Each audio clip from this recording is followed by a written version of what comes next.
For the third year and counting, Richard Skipper has been celebrating the artists you love.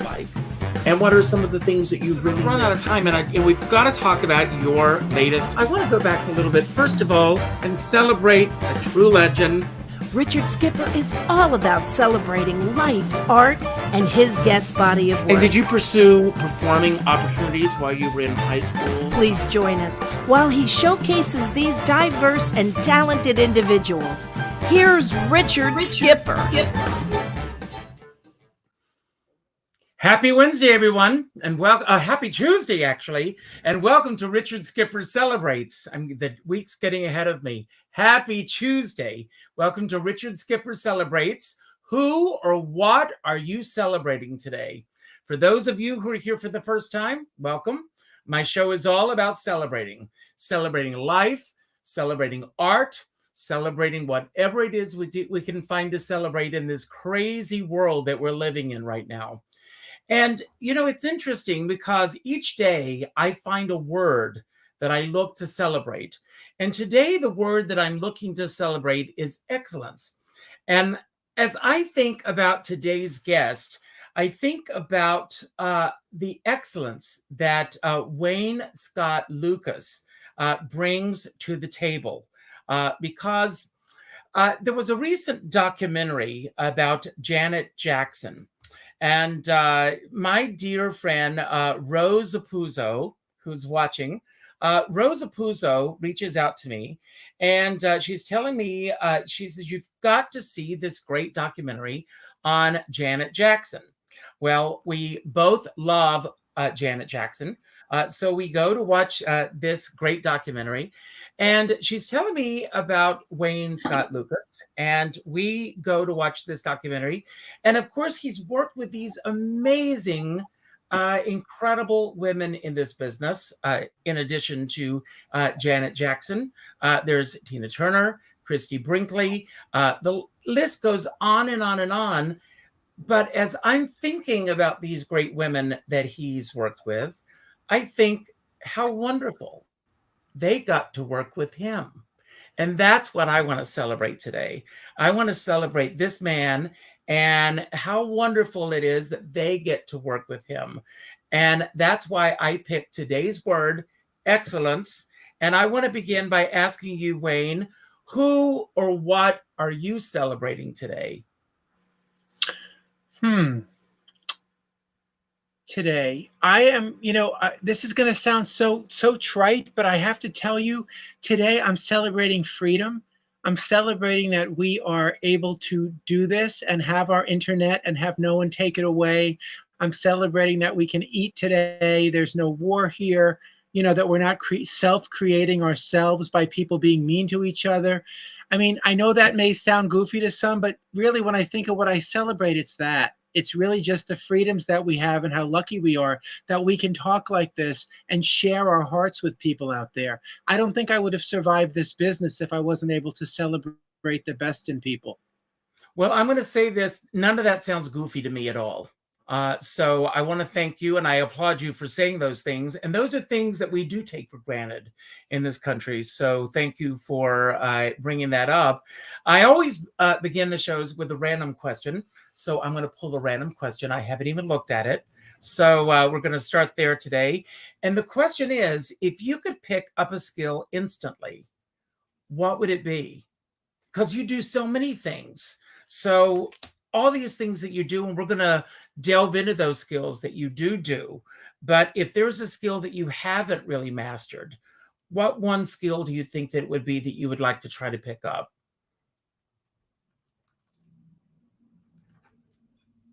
I think he froze. Wayne, are you still with us? I think he froze. What a great photograph of him there. I think Wayne froze with us. What a great opener, and then he's left us. Wayne, are you still with us? Can you hear me? Are you still here? Well, he's left us. So he'll be back in a few moments, I hope. We're having gremlins here. Someone heard that comment and was not happy. So Tasha, thank you for being here. Who else is watching today? I know that Rose is here. Tasha's here. Wayne, we discovered, is not far from where I am right now. As a matter of fact, before we went live, he said, I am just a few minutes from where you are. We may have to regroup. Maybe he can get in his car and come here, and we'll do this live right here in my studio, right here in my home. So Wayne, I hope he shows back up and is able to join me. Lisa is here.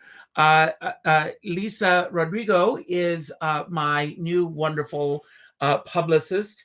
We're having some technical issues here, but Wayne is back, and I'm bringing him back on camera. Hello, Wayne. Hi. I love I'm celebrating our internet being working. Hello. Yes. So Sorry, these guys. things happen, you know, one of the oddities here today. So welcome back. So you, I asked you if there was a skill that you could pick up. What skill that you haven't done do you think you would try to pick up or master? I think I was told to go into music in high school, and I played piano, trombone, and I sang in all state choir, all county choir. I competed in competition choir. I would go back to taking voice lessons because there's something about singing that just loads that energy out into the world, and I used to love that.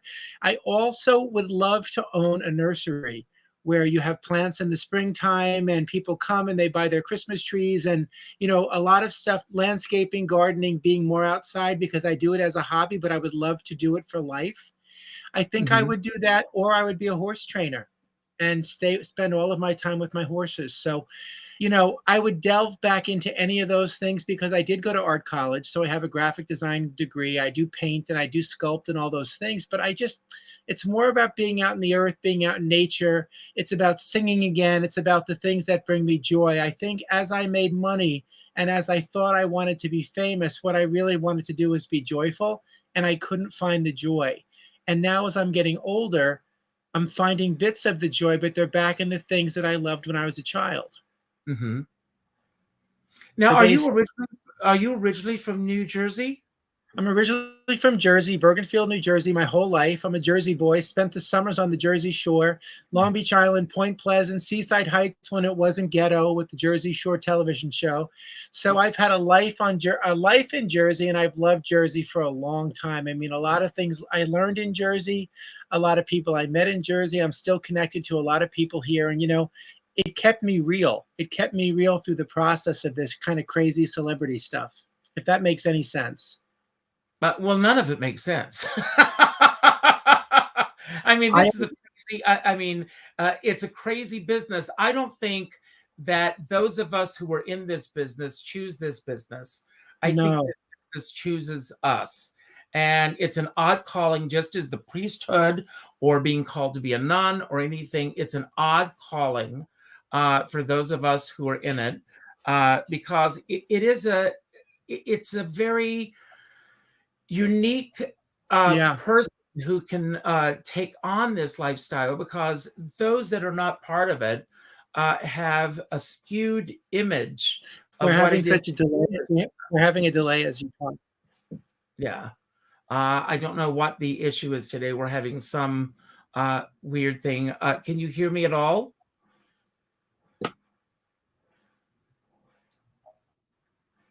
We're stuck again. What about everyone who's watching right now? Wayne, there you are again. You're back. Can you hear me, Wayne? Wayne, are you still there? Hello? We Wayne? lost each other again. I have to come to the studio, I think. I know. I think you should. There's so much I want to tell you, but I'm only getting pieces of you. See, there's a reason you need to come here and do it here. I lost him again. I don't know what's happening today. I think I'm going to end up getting him here in my studio. we're going to end up doing a live show here in my office. He's going to come here, and we're going to do something live. I think that's the only way we're going to be able to make this happen. I don't know what's happening, but I can take your questions. Any questions? Anyone out there who's watching? Maybe you'll come and do a makeover for me. How would you all like to see me made over? Tasha, Lisa, he's coming back. Keep losing each other. There's so much I want to tell you. We're losing each other. I've had relationships that have gone on like this. Oh, I know. And usually when that happens, you're naked and you're waiting for, like, it's total coitus interruptus. I know. I'm sorry about that. I don't know what's going on. I do believe what you were saying. I believe that this business chooses us. I would say two things. I was not strong enough to be in this business, and I never should have picked this business. I think that it chews you up and spits you out. I think, and I'm still successful in it, but my therapist always says I don't wish this on anybody because she has a lot of celebrity clients. It is a burnout business, and no matter what, there's always somebody right behind you chasing up to get a piece of you or get your job. And the funny thing was, Jim Carrey, it's a quote that's in my book that's coming out. He says, I wish everybody could get famous just for 1 minute to see it's never what you wanted and never what you thought it would be. And it's not I'll tell you one thing. If you're talented, go share your talent with people that deserve to hear it. Go share your talent with people that deserve to see it. The public at large, with all due respect, likes to put you on a pedestal so they can shoot arrows at you. So you really want to find a good place to place yourself. It's funny that you say that. And, I was this morning, I saw a video about a very well-known celebrity. I've lost you again. Yes. I don't know what's going on. I don't know if I should keep talking or wait till you come back. Can you hear me? Am I still here? Am I lost? Or are you with me? Wayne?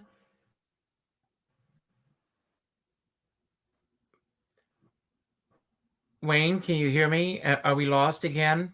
I apologize to everyone who's patiently trying to wade through this. Wayne, are you there? It's an odd connection today, everyone. The planets are screwy, but I'm loving having Wayne on the show today because there's so much to digest here, and I don't want to lose him. This is an interview. I lost him again. There's so much that I want to talk about, and I hope that we can get through this at some point. I want to do a full interview with him. If we're not able to get through this today, we will make it work so that he comes to my home and we'll do an interview in my backyard or something. We'll make it work. It's got to work because he's a fascinating man, and I want to tell his story and celebrate him. But we'll figure out a way to do this one way or another. I don't know what's going on. This normally doesn't happen. So everyone, thank you for your patience. Any questions for anyone who's watching out there? He's back. There he is. Wayne, I do not know what's going on today.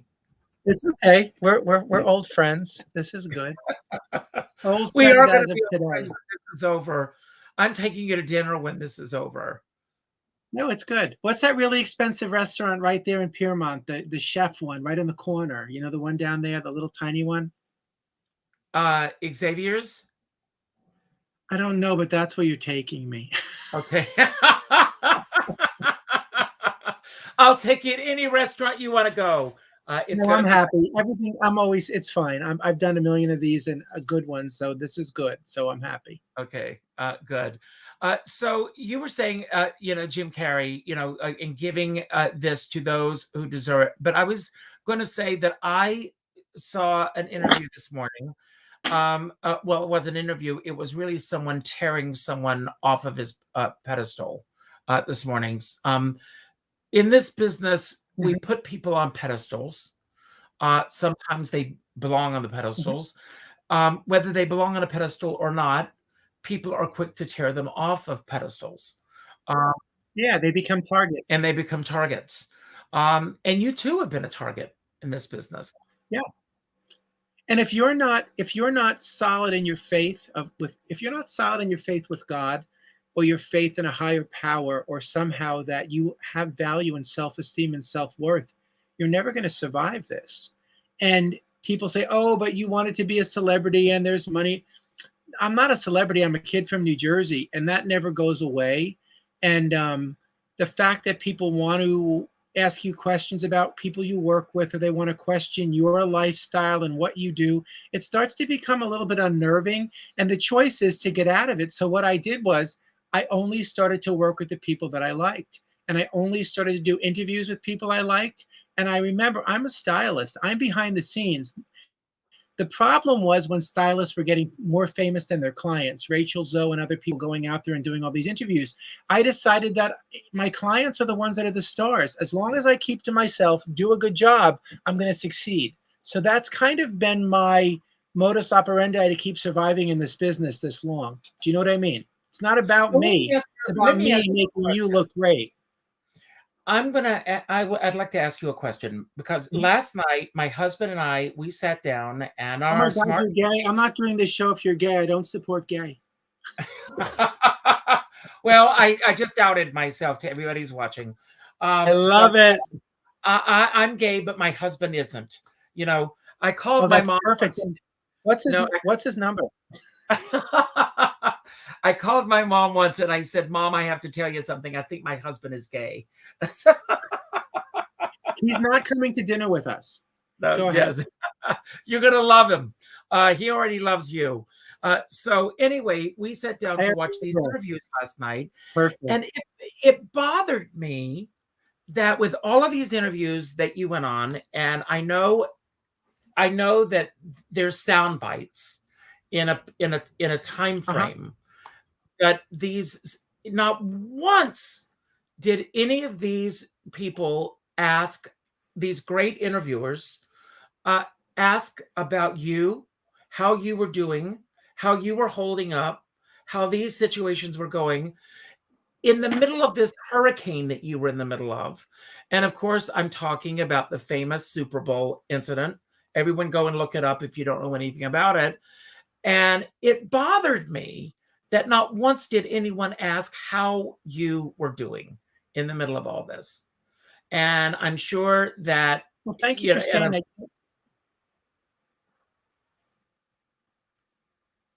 What's funny is that the publicists all told me, lay low and keep your mouth shut. And I thought that meant that they were going to take care of me too, and they didn't. So in the process, recently I got death threats. There was a documentary that came out called The Dressing Down of Janet Jackson. And a producer from MTV named Sally Frattini, she has changed her story 4 times, I guess, to protect her own responsibility in the Super Bowl. But she said that Janet's stylist went into her dressing room 15 minutes before the show with a new costume design and told her to take her top off. I mean, she actually said that, which is legally actionable if I wanted to take her to court. But to lie about what she thought happened in a dressing room and then to blame me for I can't make a celebrity do anything they don't want to do. You but all know that. So right. when she said that, Janet's fans came on Facebook and Instagram, found out my mom's address, said they were going to hang me, kill my family because I ruined Janet's career. I mean, I had to call the local police, and the people don't know, but they're on record. Some people called me on Facebook phone to tell me that they were coming after me, and it's like that. That's the problem with that producer lying. That's the problem with no one asking how it was doing. So staying loyal to celebrities is also also another drama in this because we're expected to stay loyal, and I've kept my mouth shut.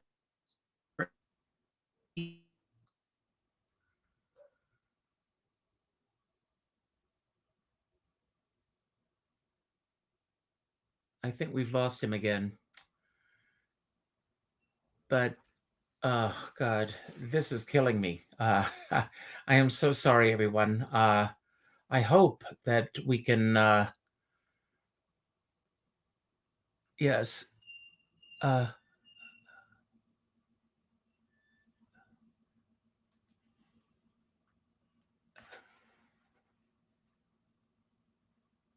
I am Pam's friend Sheila.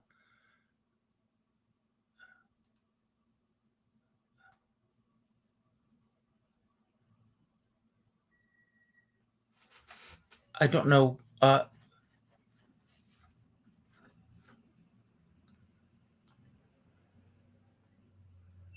Okay.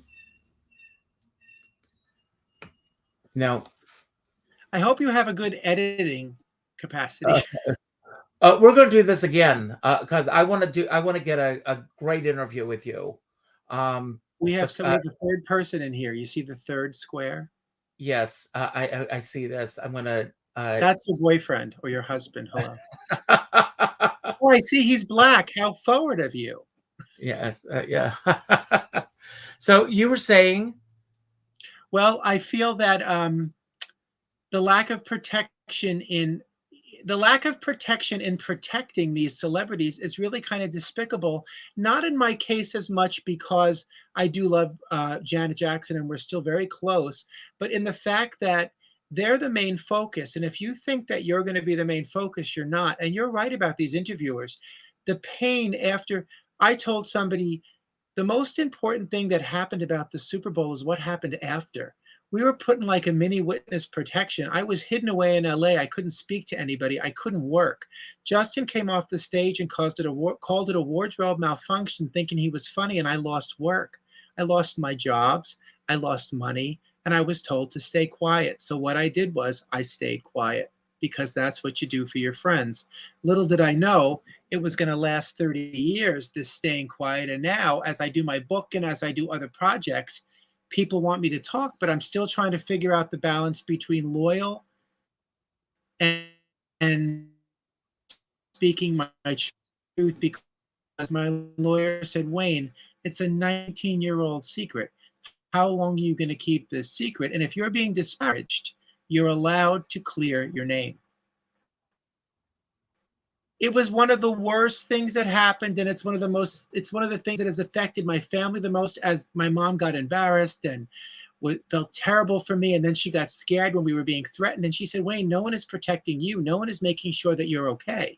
And there's nothing I could do at that point because, as I said before, my lack of self-worth and self-esteem, I thought being with celebrities was enough. I didn't think that I had to care about myself more than I cared about them.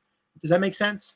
Absolutely, it makes sense. But why do you think that this became such a big to do? To me, I to this day I still don't understand why it reached the proportions that it did reach. Do you have? Well, the things I know, the stuff I know behind the scenes that people don't know, I'm going to be doing my book. It's either going to be called The F Word, Fashion, Football, and Functions, or it's going to be called. I love that. It's going to be called, love that. Yeah.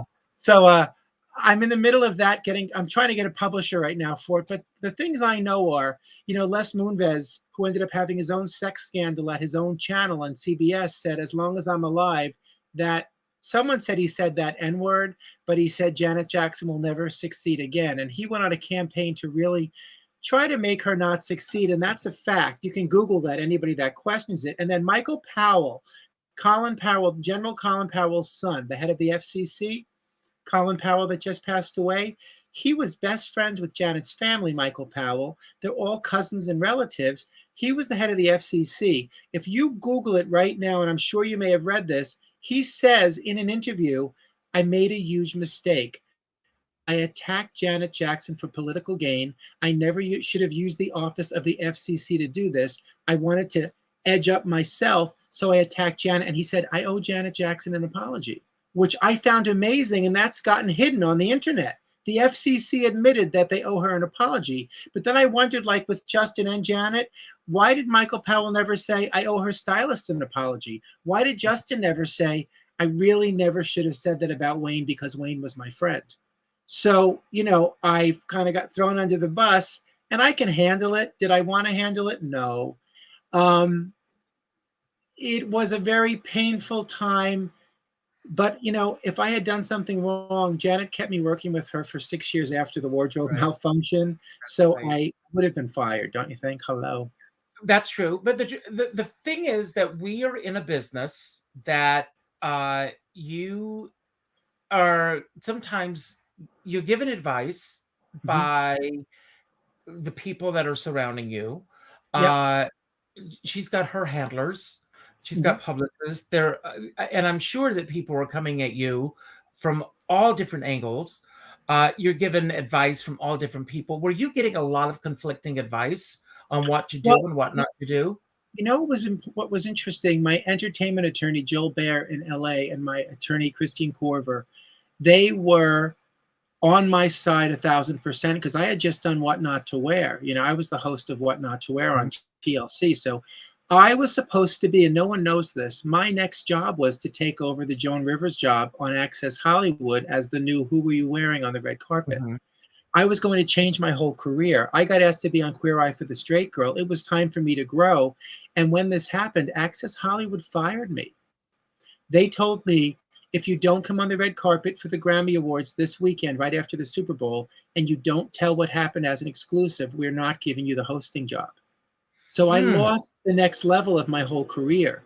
So the process was, my advisors were, my lawyer said, there was no NDA at that point. They tried to get me to sign one, which I did later on. They said, don't speak. You know, they're asking you not to speak. And then Stephen Uvain, the famous publicist whose brother just committed suicide, said, lay low, we've got this taken care of. So everybody had this advice, even to Janet. They made Janet do that apology that she said, what am I apologizing for? So the opinions around this were shocking. My good friends who were very talented in the business were like, oh my God, you're going to be a star. This is the most amazing thing we've ever seen. This is genius. So my great friends were so supportive. And then I've got the publicists and management and lawyers saying, you know, don't do this, don't talk, don't do that. And really, my main function back then was, I didn't have a team. I only had attorneys. I didn't have managers and lawyers back then. I didn't have managers. I had lawyers. My main objective was to do whatever worked for Janet. That's who I am. And so I kind of I stuck with my friend, and I did whatever I thought, from what I was being told, was going to support how she was going to protect me, how her people were going to take care of me, and how, you know, if I did what they said, this was going to all blow over. It never blew over. Look, we're talking about it today, 18 years later. That's right. That's right. You know, and it always comes up, no matter what I do, no matter what questions I do. It always comes up in interviews. And I just got a call for my book. My book was originally called Wardrobe Malfunctions. And do you know the millennials and the Gen Zs that are working in the publishing industry said, nobody cares about the Super Bowl anymore. Who wants this book? Nobody cares about this. And you want to know something? Little did they know 7 documentaries would come out in the last 3 years where everybody cared about the Super Bowl again. And any one of those Gen Z people, including Simon & Schuster, who didn't take the book, they would have had the perfect book out right now, because I speak the truth. In the book, I really speak the truth. I'm very clear about the suffering and what went on. But I mean, it's amazing how these young people, anybody under 35, thinks it was no big deal because it's no big deal now. Anybody, any of the Janet fans under 40 that think that they're these hip young 20-year-olds and are telling me, you're just an old man, you don't know what you're talking about, this was no big deal and get over it.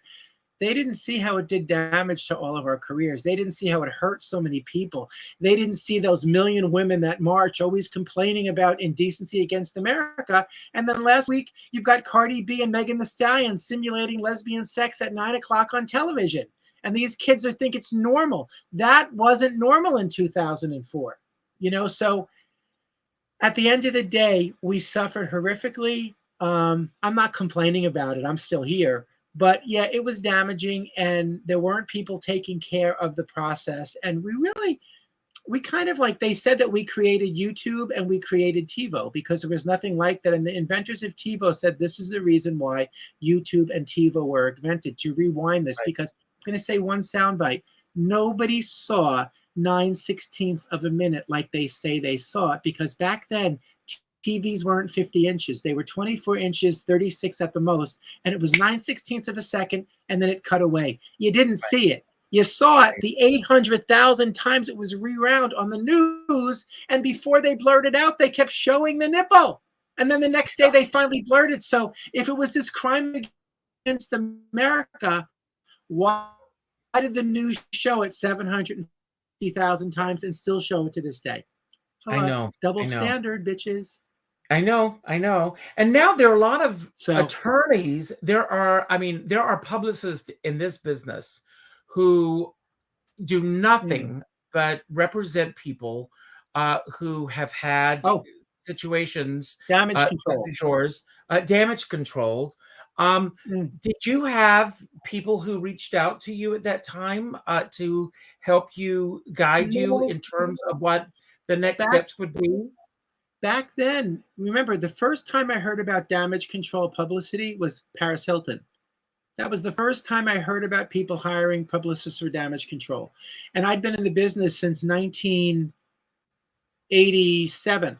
So I never knew damage control publicists. And I really thought that that would have been a good thing to have at that point. But remember, Stephen Uvain, Janet's publicist, was the top publicist in the entertainment industry. Renee Zellweger, on and on and on and on and on. So we took his advice, and you would have thought with Stephen's power, he could have got these news outlets to give him what he wanted and to protect it. It was his idea to do that apology, and Janet to this day is not happy that she did that apology to America, because these young kids again say, Justin apologized, Janet never did.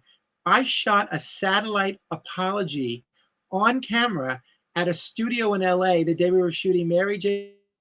Blige, Beyonce, and Janet for the cover of Essence. We went in another studio. We shot an apology that was broadcast all over America. She did apologize. People seem to forget everything. And if you try to find that apology on YouTube, it'll take you hours, because for some reason they don't want people to know that she apologized. I don't get it. I will say one thing. I had dinner last week with a bunch of women, 65, 57, and 59. And these women were sitting there and they said, Wayne, do you mind if we talk about this documentary you were just in? And I said, no, go ahead. So they asked about the documentary. And one lady said, I'm in advertising. I'm going to tell you something. I'm furious. I'm furious at Janet. And I said, why are you furious at Janet? She said, that whole documentary was bigoted and misogynistic. These men, her father and his abuse, her boyfriends doing drugs and their abuse, the managers doing their abuse, America, Les Moonves, Michael Powell doing their abuse. And Janet kept saying, I forgive them, I forgive them, I forgive them. And the lady goes, F that. I don't want her to forgive them. I want people to have to be responsible for this misogynistic behavior to a gay man, you, and to Janet Jackson, a woman. She said, these men took control of this narrative and they ran with it and they threw all of you under the bus. And I thought, I was sitting next to a woman from Simon & Schuster, a big editor, and I said, that's why my book is important, because this woman is 65 years old and she's angry and she wants the story and she wants to know, and she wants young people to know that you stand up to men like this. You stand up to misogynistic abuse in your workspace, in the government, and in your home. You do not get abused because you're a woman. You stand up to it. So I thought, boy, my book just took on a whole different angle. Women want answers and they want to be heard. Just like Black people want to be heard, and Black Lives Matter and all these movements, it's like everybody deserves to be heard and everybody deserves to have the same inalienable human rights to protect themselves. Well, Wayne, let me ask you this. What was the message that Janet wanted that documentary to tell? I was asked not to speak about the Super Bowl in the documentary, which I found extraordinarily shocking. I thought that I was the one that could clear the air because I made the costume. I don't know what Janet's plan was for it. I just know that I was asked to do it. I wanted to speak about the Super Bowl. I was told not to. I was told that Justin and Janet were going to be in the documentary and she was going to discuss it. So I had to make sure that if I was in the documentary and they threw me onto the bus again, I wouldn't look bad. So when I was watching the documentary, I didn't get an advance copy, but I was pleasantly surprised that she let me speak about the best parts of us and our friendship. She said, Lucas, you're the only person that's known me for 30 years and seen me fat and skinny, divorced and married, baby, no baby, happy, sad, crying, all kinds of weight. She said, I want you to go in the documentary and I want you to tell your truth about what it was like knowing me all these years. And that's what I did. And I have to say, would I like the Super Bowl to have been debunked? Yes. Did I like how it came across in the documentary that I love my friend? Yes. Do I protect her more than me? Medium. I protect the loyalty, but at this point, I have to take care of myself. So that's why I'm doing the book. And it's a fun book because it's full of Glenn Close and Meryl Streep. And I mean, I've worked with so many women over the years, and they're all quirky, and the stories are wild. And I think my book really is about women finding their power and about women having realness and finding that they are not just an actress or someone on the screen. These are multi-layered women that are peeing with the door open in front of me and getting coffee enemas, but they're still famous Oscar award-winning actresses on the screen. So it kind of debunks the myth a little bit, if that makes sense. But I want to ask you, I know that you and Janet have this great You froze. friendship. I said enema and you froze. Oh, and I lost him. Oh my God, what is going on today? So this is, oh my God, I hope I get it back. Let's hope that he, comes back, and we'll see, what happens here. Let's see. Y'all have the best hair on YouTube. Thank you, Doug. That's the long and the short of it. Wayne, there you are. The minute I said enema, you froze again. I know. And someone just said, I have to tell you, someone just said that we have the best hair on YouTube. So I love it. I wish I should have watched it before I came on, right? Yeah. But I wanted to ask you this. About hair? I know that you've got this long friendship with Janet. Who approached you to do the documentary? Janet. I got a call from Ben, this amazing director in London, and he said, we really want you to be part of this documentary. But his first email said he wanted me to talk about the Super Bowl. So I immediately, in loyalty, called Janet and I said, they want me to go in the documentary, talk about the Super Bowl. How would you like me to address it? And she said, I'd like you to not address it. And that became a week and a half of phone calls trying to decide, who was going to debunk this story, because the documentary was really supposed to, I thought, debunk the Super Bowl, which I don't think it did. She said it was no big deal. We've moved on. You should move on too, whatever. God bless her. But I felt that I think the fans and other people wish that more was said to kind of put that to rest. Will I survive? Yeah, it's okay. But I wish it was a little bit more. And I know there's more to the story. And that's why, I'm working with an NFT company, maybe releasing my book in NFT chapters. So you can buy each chapter in the blockchain and it becomes collectible and it becomes a secret that has to be opened with a password. So there's a lot of opportunity. And I'm not trying to be provocative. I'm just trying to be honest to get it out there, because an 18-year-old secret needs to kind of go away. And I don't think it went away after the documentary. I think it kind of revved it up again. And I just got a call from a big paper in London to sell my story for $50,000. And wow. I thought to myself, that's a lot of money. But I thought, you know what? I've kept a secret for 18 years and I've kept my friends' privacies. And so if I can do this gently myself in my book in some way that I can get her blessing, get Tina Turner's blessings with some of her stories I'm going to tell. If I can do that and stay this born-again Christian boy that I was growing up, that doesn't try to hurt people, but tries to just kind of get myself done. I want to be done with this part of my history. I want it to close so that I can move on to the next level of stuff. So like I'm going to become the first stylist to do an NFT clothing line. We're going to do NFT non-fungible token clothing line where the clothing becomes collectible. I'm selling Tina Turner's dress. Where did I put it? I'm selling Tina Turner's Tina Turner's exclusive outfit. She wore this Versace, created this before he died for her. This is all Swarovski crystals. And I still have one here.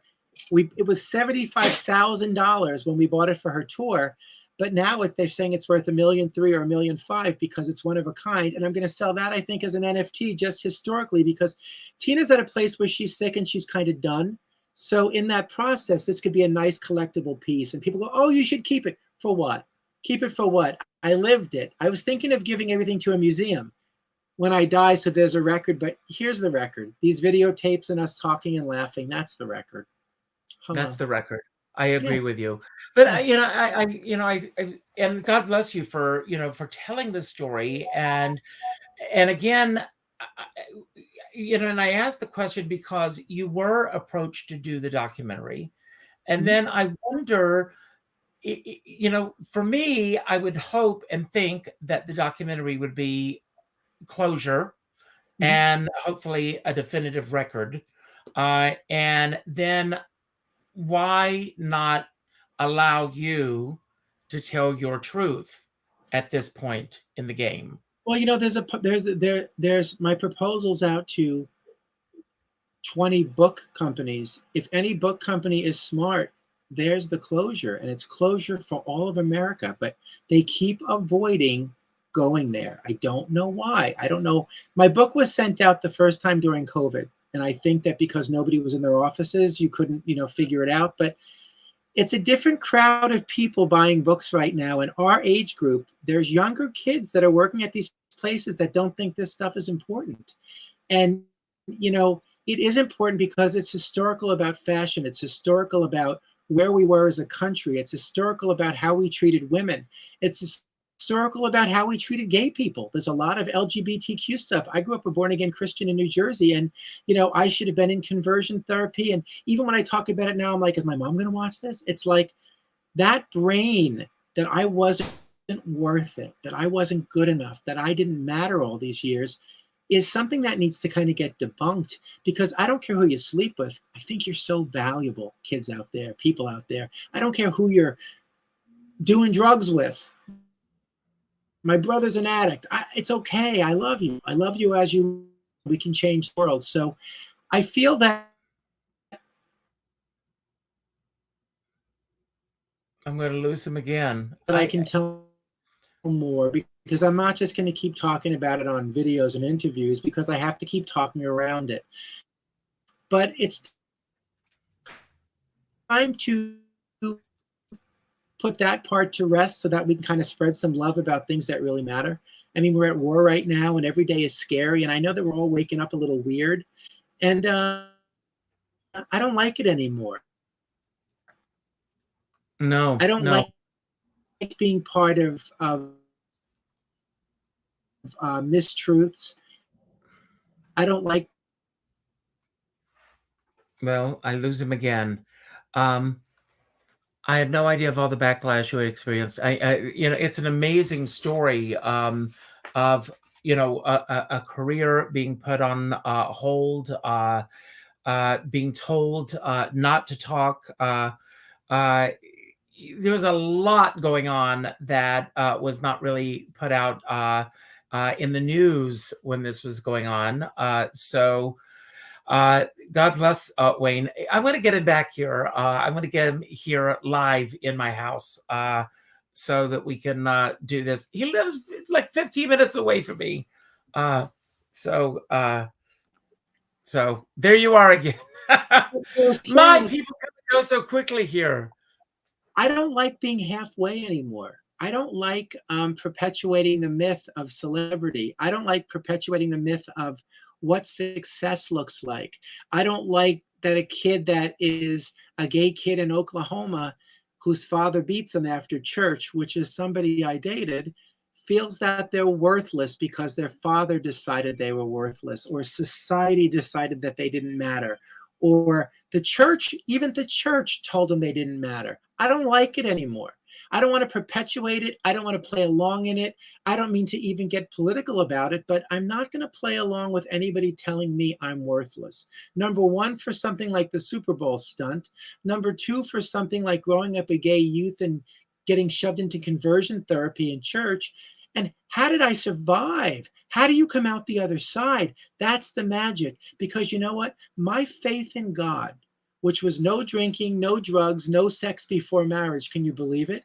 My faith in God and God's rules when I came to New York City in 1980 kept me from getting AIDS, kept me from getting sick, because I'm like, I'm not going to have sex with anybody I don't love. And I'm not mad. I mean, those goofy principles kept me alive. So to God be the glory that I'm still here, because at my I age, came to New York in 1979. hello, So, hello. Remember 80, 81, 82? Everybody was dying. Your yes, friend would get a everybody. diagnosis and they'd be dead in 1 week. 2 weeks, your friend would be dead. Now no one even talks about AIDS anymore. So I watched the Andy Warhol Diaries last week and I cried. My friend Jed Johnson, I cried. Everybody, same here. Oh, my friends, Jed Johnson dead in that Flight 800. You know, Chris Makos is still my friend, Andy's friend in the movie. And I just thought, I lost all those people. And even I forgot. It took the diaries for me to go, there's my friend Ben. And I was crying at the TV. I know.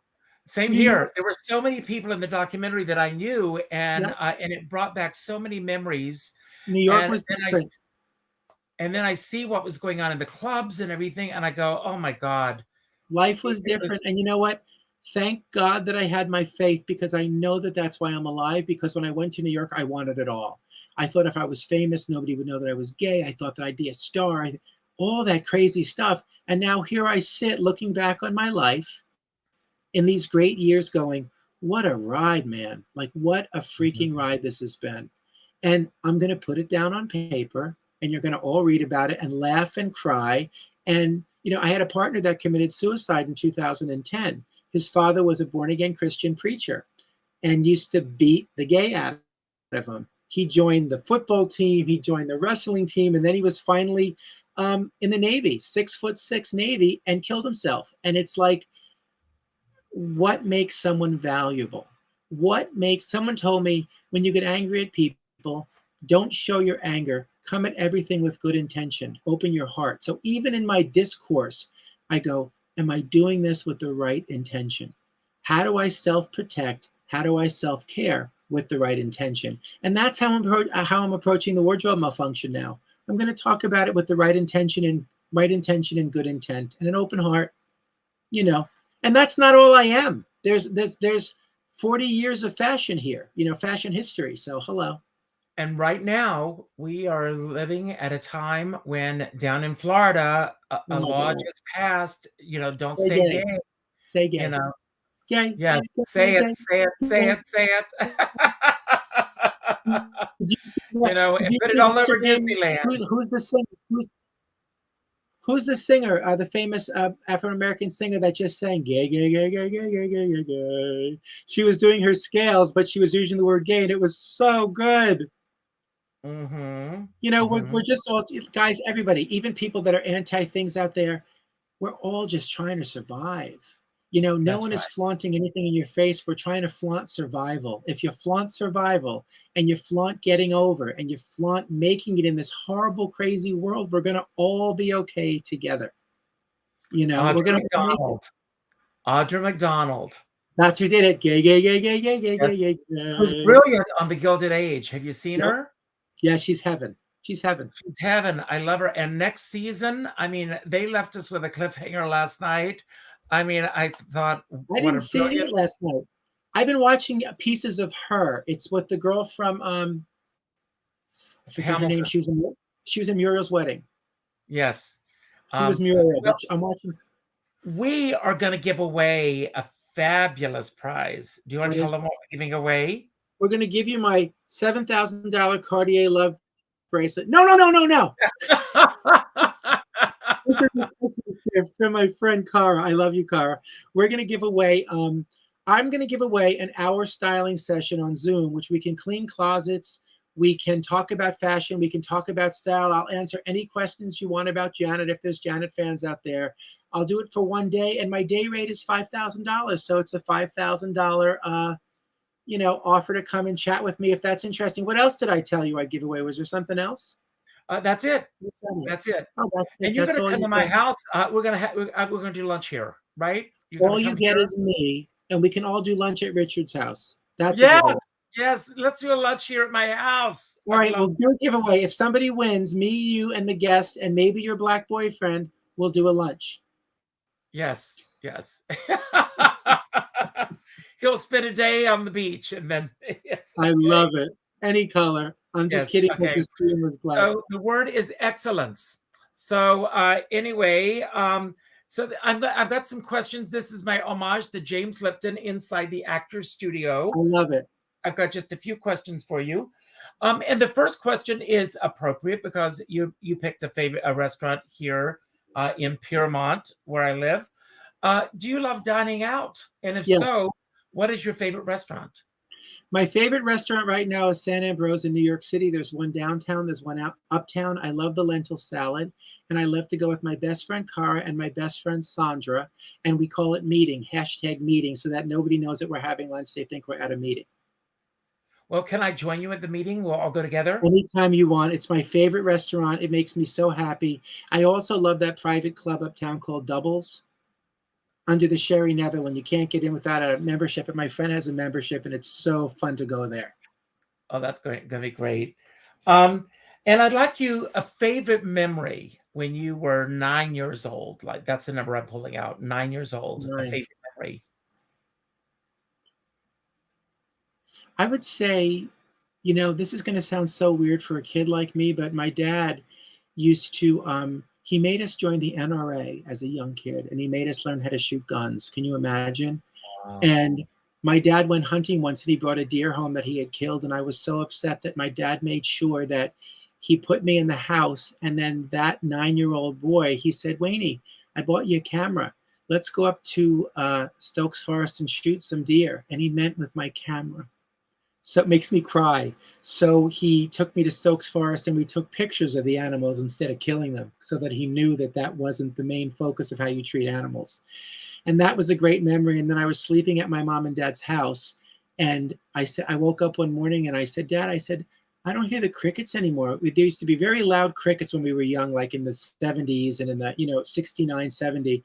And I said, I don't hear the crickets outside my window. I can't go to bed at night. And then we went away and we came home, and all of a sudden, that next 2 weeks later, the sound of the crickets outside my window was deafening. My dad had gone down to the local pet shop, and he had bought a whole aquarium of crickets and let them go outside my window. Oh, wow. How sweet. I could cry to this day. He was Oh, Ukrainian construction worker. I was called faggot as a kid, but he loved me, and he saw the best in me, and his heart was from Tiffany's. Wow. God bless him. Makes me cry. Yeah. Well, it sounds like an incredible man. Yeah. What is the hardest decision that you have ever had to make in your career? And there's so many. I mean, we've heard about some of them today, but what is the hardest decision that you feel that you've had to make in your career? There's two things. One, a lot of decisions I made when I thought I was worthless, and I thought that I needed the money more than I had to care about myself. And the most recent decision that I had to make in my career was when I had to tell, actually, Janet, no. They called me in August to come back and start with her again.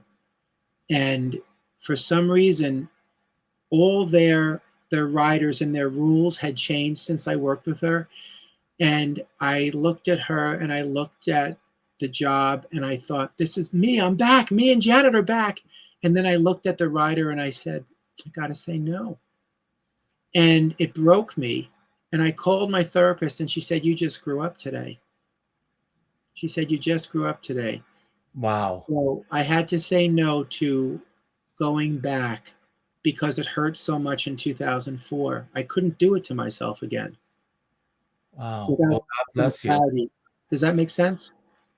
Well, maybe you've just answered my next question, but come up with another answer. When did you have the strongest self-confidence in your career?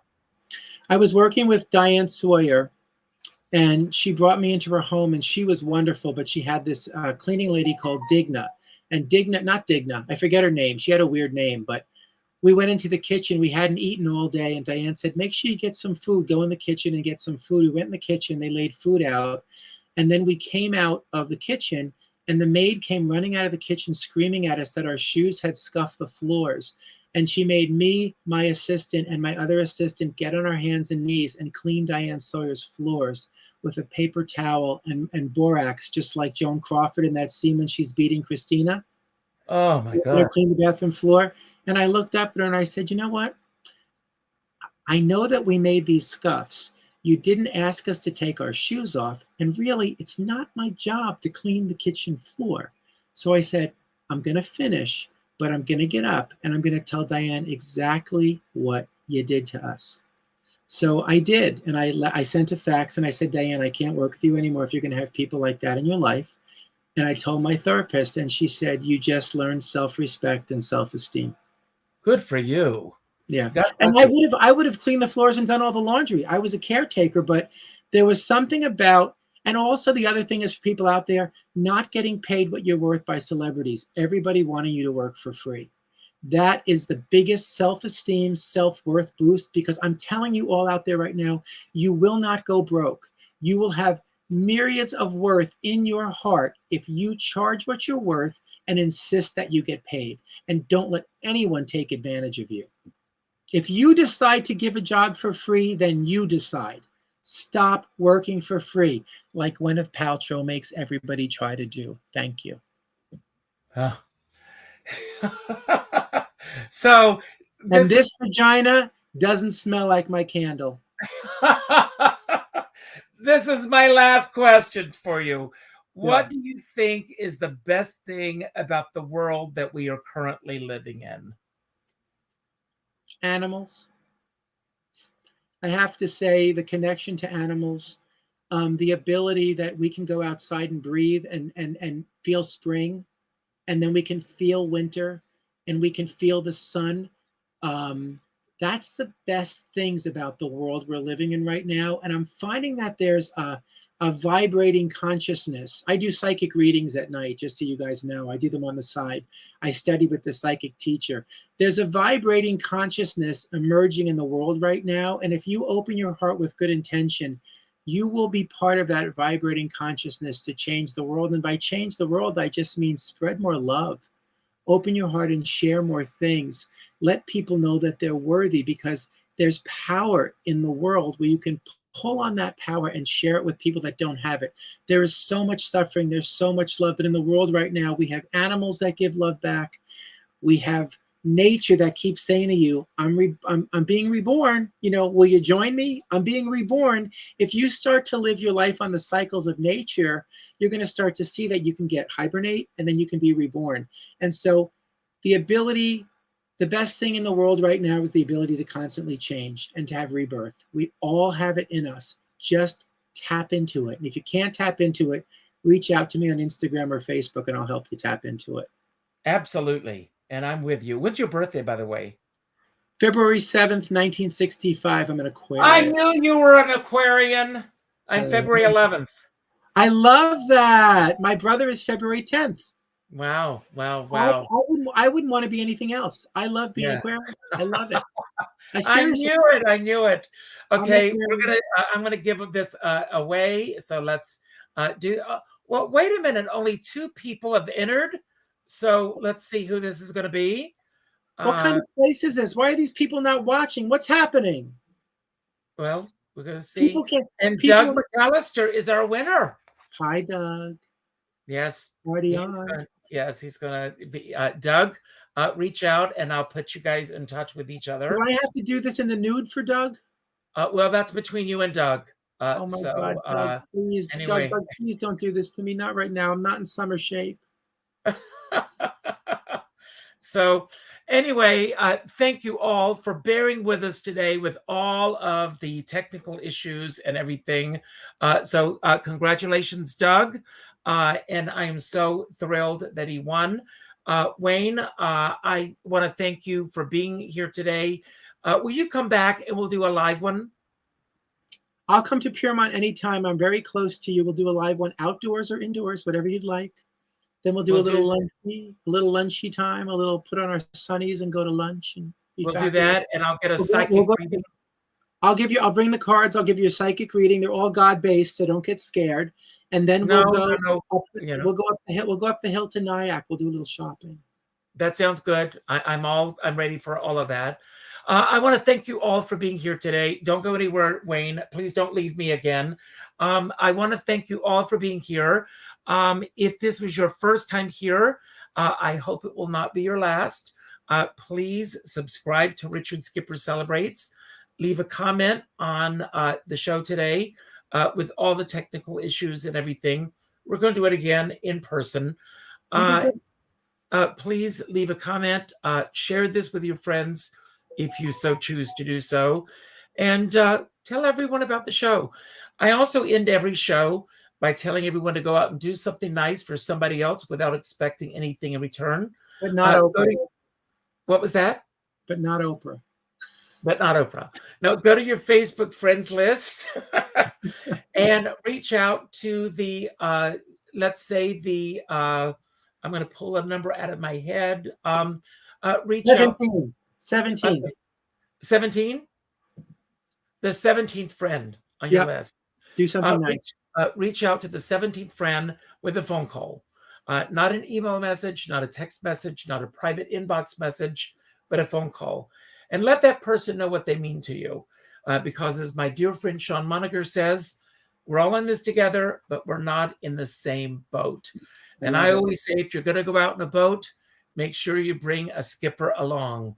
So Wayne, I'm going to leave the screen and I'm going to give you the final word.